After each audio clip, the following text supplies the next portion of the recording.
Hey, welcome back to my channel on YouTube. How are you? Today is going to be part 4 of my complete horror and science fiction DVD collection. All right, brought to you today by Kraft Macaroni and Cheese. I can't tell you how good this stuff is. I used to make this stuff, millions of them. So for that reason alone, you need to buy a whole bunch of these, and I don't care if you eat them, just buy them anyway. So. All right, here we go. Try to get you out of here at a reasonable time. I want to thank everybody who has come back for another segment. I've been getting a lot of views, and I really appreciate the support and all those of you who stayed with me. So here we go. First of all, how did I manage to get 2 copies of Bowery at Midnight starring Bela Lugosi? I have no idea. This is one of Bela's very famous Monogram 9, and it's a pretty good film. It's not really a horror film, although, of course, they market it as one. But Lugosi does a good job in this. Plays a really bad character, and it's a pretty good little film. Bela. All right. Next up is a fairly recent horror film that I saw at the show. It's called The Boy, with this very cool glow-in-the-dark cover. And yeah, I like this movie very much. I was quite surprised at how good it was. So, I don't know. Give it a chance if you haven't seen it. I understand there's a sequel to this, which I have not seen. Next up is a John Agar Grade B classic, The Brain from Planet Eros. This is such a cool movie. An evil brain from outer space takes possession of Shirley Temple's first husband, and all hell breaks loose. Very cool movie. The Brain from Planet Eros. All right?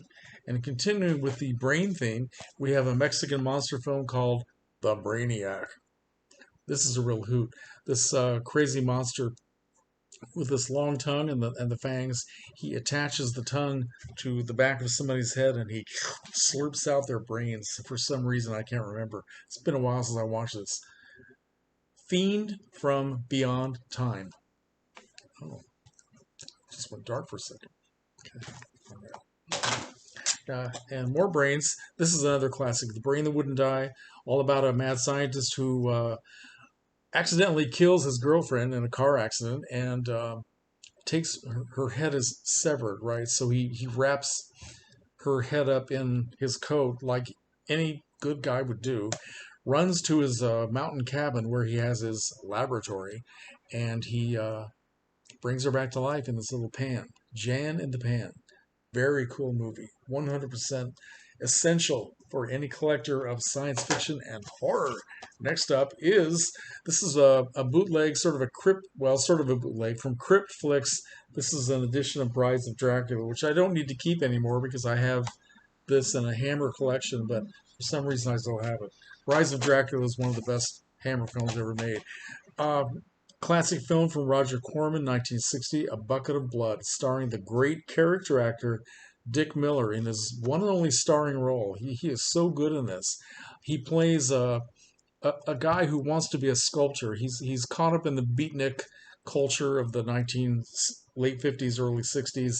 All these pretentious artists and writers and everything. He wants to be one of them, but he has no talent. So he finds a way, a very creepy way, to start sculpting animals and people.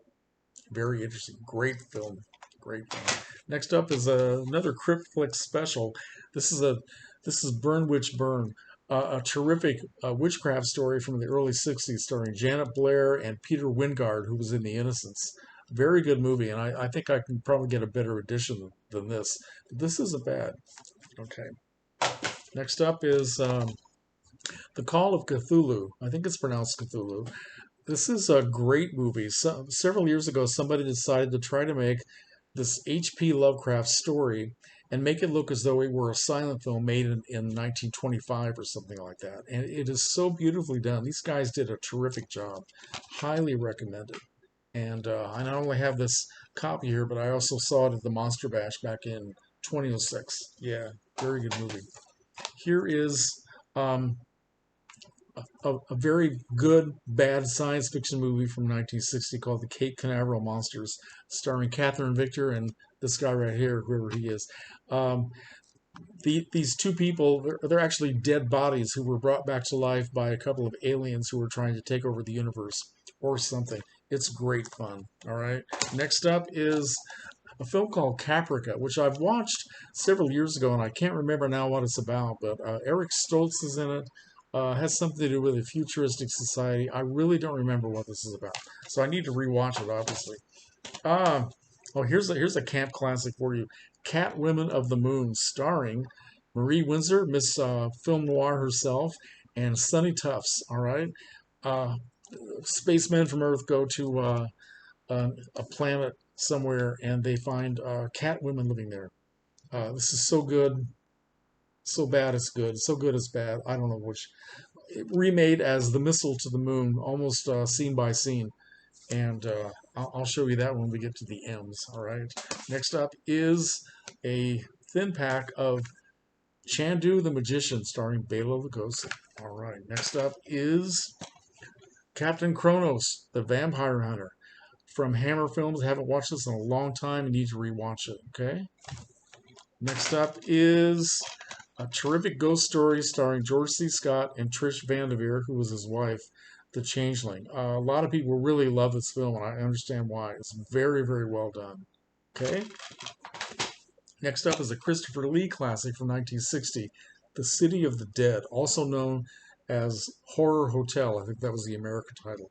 Uh, all about witchcraft, small town, great black and white cinematography, loaded with atmosphere, and Christopher Lee is terrific as always. Okay, next up is this is a made. I think this was a made-for-television film. I believe. Anyway, I saw it on television. Colossus: The Forbidden Project, starring Eric Braeden and Susan Clark. All about um, this guy named Forbin creates a supercomputer in the United States, which is supposed to be just advance humanity beyond anybody's wildest dreams. And the computer has a mind of its own. It decides to hook up with a similar supercomputer in the Soviet Union, and all hell breaks loose. As I said before, very good films, very well done. All right, next up is a great space movie from the 1950s, Conquest of Space, starring Eric Fleming. And again, I haven't watched this in a long time, so I need to revisit it. But very old school space movie, old special effects, which I still like. This is a movie I picked up used at a video store sale. It's called Cornered, and I don't remember very much about it other than I think it's a bloody mess. My reason for buying it is because it has one of my favorite actors, a guy named James Duvall, who was known by a lot of people as Frank the Rabbit in Donnie Darko. It's a very cool actor. Oh, Steve Guttenberg is also in it. So something I probably need to watch again. Cornered. All right. Then we have Jess Franco made this movie with Christopher Lee, Count Dracula, and it was supposed to be, it was considered to be at the time a definitive adaptation of the novel. And I don't know how true that is, but it's a very good movie. Christopher Lee was very proud of this, so I think this is definitely worth collecting. Right. Next up, we have one of my favorite schlock science fiction movies from the early '60s. 1963 to be exact, The Crawling Hands, starring this guy here, a guy named Rod Lauren. He was a teen idol for about 15 minutes in the early 1960s. And it also has Alan Hale Jr., it has Peter Breck, it has Allison Hayes, and Kent Taylor. A very, very cool movie about a severed hand. All right. Next up is double feature, Creation of the Humanoids and an Italian film, War Against the Planets. The Italian film was directed by Antonio Margheriti, who made a series of space movies which are very colorful, very cool. And Creation of the Humanoids is an American film which actually has some great set design. It looks very much like the early Star Trek TV series, kind of schlocky things and all that, but which I kind of like. Very colorful, but the story and the acting are pretty bland, unfortunately. They could have done a lot more with it, but yeah, I do watch it once in a while. Creature with the Atom Brain, continuing with our brain theme. This is Richard Denning in the 1950s, another evil brain. Yeah, there are a lot of evil brains floating around out there, apparently. Next up is this fictionalized story of a real life creep behind the camera, a guy named Vic Savage, who made a very schlocky horror movie called The Creeping Terror, which I have on one of my compilation DVDs. And this is all about the making of that film and about this guy who apparently was a very, very ugly piece of work. And yeah, so Vic Savage, The Creep Behind the Camera. Next up, Creepshow. I love this movie. Saw it at the show when it first came out. And yeah, it's always good to watch around Halloween time. Next up is another Mexican horror film in black and white. Pretty good one, too. The Curse of the Crying Woman. All right? And, again, if you have not tried any of these Mexican monster films, please give them a try. They have a lot of atmosphere. All right. Next up, we have here's a classic Curse of the Demon and also Night of the Demon. They're two slightly different versions of the same movie, starring Dana Andrews, Peggy Cummins, story about demonology and possession and a demon which actually shows up. Very good movie. It's held in high esteem by a lot of fans of horror films. Right. Next up, another thin pack of Kuruku, Beast of the Amazon, starring Beverly Garland and John Bromfield. I bought this at a flea market, so it's a copy of a copy of a copy. I remember trying to watch this several years ago. I've had it for a long time now, and the print was so bad that I didn't actually finish it. So I'm hoping that someday there will be a better print of this. Maybe there's one now. Maybe somebody can tell me. I don't know. Next up is a classic, Dark City. I love this movie so much I can't even begin to tell you. Let's see. Dark City. Who is in this movie? Kiefer Sutherland is in this movie. Rufus Sewell, William Hurt, and Jennifer Connelly. It's a science fiction film noir. It's one of the best films made in the last 20 years. Really, highly recommended.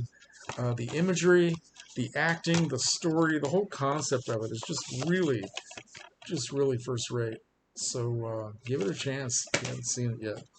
Next up is one of the modern favorites of the genre of The World is Coming to an End Now, The Day After Tomorrow. Unfortunately, I picked this up. I didn't realize it was a full screen version, so it's really kind of distracting. I'm so used to watching modern films now in widescreen. If it's an older movie and it wasn't made that way, it doesn't bother me, but it's really not that cool to watch this. So someday I will replace this. But it's a good film, though. It has a lot of great special effects and appropriately creepy. Here's a classic from the early 60s, The Day of the Triffids, Dana Andrews. It's all about walking trees. I never miss a movie about walking trees. All right. And here is the original, The Day the Earth Stood Still. Klaatu Barada. Yes, Michael Rennie, Patricia Neal, Hugh Marlowe, Billy Gray. I have never seen the remake. I suppose I'll get around to it one of these days, but this is perfect. I don't really need the remake, okay? So here's another old low budget film from the 1940s, Dead Men Walk, sort of a zombie theme, starring George Zucco and Dwight Fry. Dwight Fry, who was in the original Dracula and the original Frankenstein. Here is an English classic, Dead of Night, 1945. One of the early movies that had several stories, different themes, and they all tied together at the end. Michael Redgrave, Mervyn Johns, Googie Withers, Sally Ann Howes. Terrific movie, loaded with atmosphere. The only drawback to this movie is that one of the stories is very comical, and I think that it kind of takes away from the terrific atmosphere of the movie. So if I were controlling this, I would probably cut that out. But I'm not controlling it. So very, very good film. And here's an early Bela Lugosi talking film that came after Dracula called The Death Kiss, which, of course, they're trying to make it look like it's another Dracula-type experience, which it isn't. Bela does not play the evil guy in this one. It's basically just a murder mystery where a group of actors are making a film and people start dying. And as I remember correctly, Bela is one of the actors. Okay, so anyway, and finally, this is a film called The Deaths of Ian Stone. And I picked this up at, of course, Big Lots, $3. And it's supposed to be, well, it's part of a collection, Eight Films to Die For, After Dark Horror Fest. And I've never seen any of the other seven films in this collection. I've only seen this one for sale. I don't know about the others. But this is not a bad little movie. As I remember, I only watched it once and I remember that it was kind of bloody, but aren't they all? Yes. Okay, so that's my video for today. More is coming up. If you can stand it. But thank you again for staying with me, and comments are welcome.